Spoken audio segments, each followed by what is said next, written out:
عمر گزری ہے اسی دشت کی سیاہی میں، پانچویں پشت ہے شبیر کی مداحی میں۔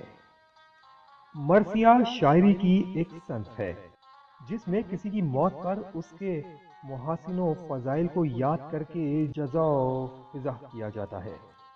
لکھنؤ میں مرثیہ نگاری کو اوج کمال تک پہنچایا۔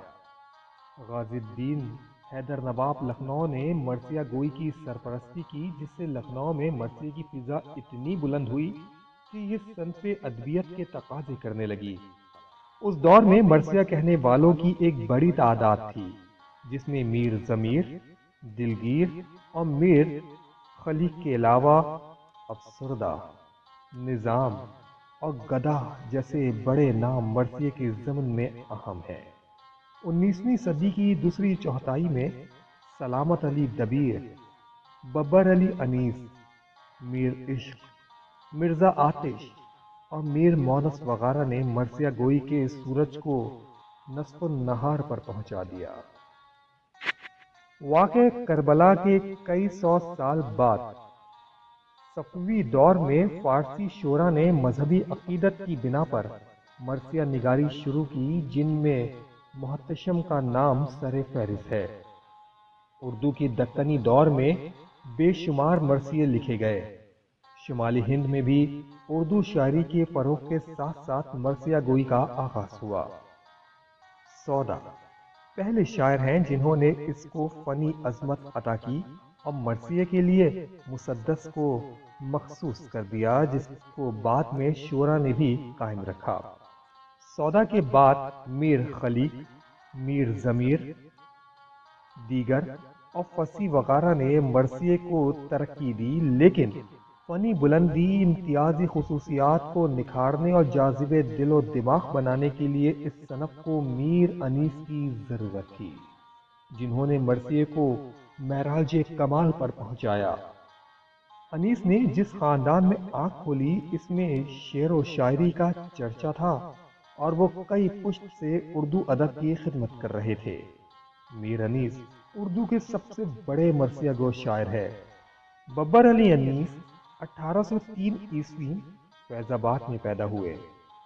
والد کا نام میر خلیق اور دادا کا نام میر حسن اور پردادا کا نام میر ضمیر تھا۔ مرثیہ گوئی کے باب میں انہوں نے خود کو مرثیے کی پانچویں پشت کہا ہے، جس سے معلوم ہوتا ہے کہ ان سے قبل 4 اور اکابرین نے مرثیہ گوئی کی تھی۔ انیس نے ابتدائی تعلیم میر نجف علی فیض آبادی اور مولوی حیدر علی لکھنوی سے حاصل کی۔ بچپن ہی سے شاعری سے شغف تھا۔ پہلے حزیں تخلص کرتے تھے، پھر ناصح کے مشورے سے بدل کر انیس رکھ لیا۔ ابتدا میں غزلیں کہنا شروع کی، مگر پھر والد کی ہدایت پر اس صنف سخن کو سلام کیا، مرثیہ گوئی کی جانب راغب ہوئے اور اس صنف سخن کو معراج تک پہنچا دیا۔ شروع میں میر انیس مرثیہ پڑھنے کے لیے ہر سال لکھنؤ آتے تھے، مگر 45 برس میں جنگ آزادی کی تباہی کے بعد وہ لکھنؤ چھوڑ کر کچھ عرصے کانپوری میں مقیم رہے۔ پھر امن و امان کے بعد لکھنؤ واپس تشریف لائے اور محلہ سبزی منڈی میں رہائش اختیار کی۔ میر ببر علی انیس کو دشت کربلا کا عظیم ترین سیاح قرار دیا گیا ہے۔ ان کے مرثیوں کی تعداد 1200، جی ہاں 1200 کے لگ بھگ بیان کی جاتی ہے۔ مجلہ نقوش انیس نمبر میں بتحقیق امی میر انیس کے 26 نایاب اور غیر مطبوعہ میراثی طبع کیے گئے ہیں۔ محققین کے مطابق ان کے کئی مرثیے ابھی تک غیر مطبوعہ حالت میں مختلف بیاضوں کے اندر موجود ہیں۔ میر انیس نے روایتی مرثیہ کے علاوہ سلام، قصیدے، نوحے اور رباعیات کا بھی کثیر ذخیرہ چھوڑا ہے۔ رباعیات انیس کی تعداد محققین کے مطابق 600 کے برابر ہے۔ میر انیس کی کئی ایک میراث میں معجزاتی کرشمہ کاری کا عنصر ملتا ہے۔ آپ کے ایک نواسے میر عارف کی تحریری یادداشت سے پتہ چلتا ہے کہ 1857 کے اواخر میں میر انیس نے 157 بند، جی ہاں 157 بند یعنی 1182 مصروں کا ایک شاہکار مرثیہ جب قطع کی مسافت شب آفتاب نے ایک ہی رات میں لکھا اور اپنے خاندان کے عشرۂ مجالس میں پڑھا۔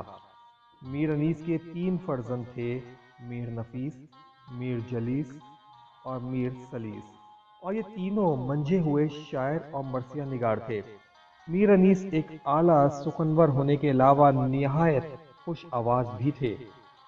انیس پر لکھی گئی کتب میں اس شان ادائیگی کا تذکرہ کئی راویوں کی زبان سے نقل ہوا ہے۔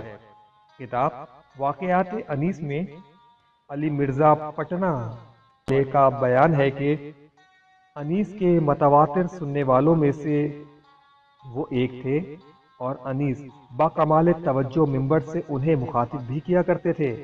وہ کہتے ہیں کہ جب وہ مرثیے کا کوئی مقام رقت انگیز پڑھتے تو جوش رقت میں خود بھی بے چین ہو جایا کرتے، ضبط گریہ کی غرض سے نیچے کو ہونٹوں کو دانتوں سے دبا لیتے، جس سے داہنی جانب کا رخسار متحرک ہو جاتا۔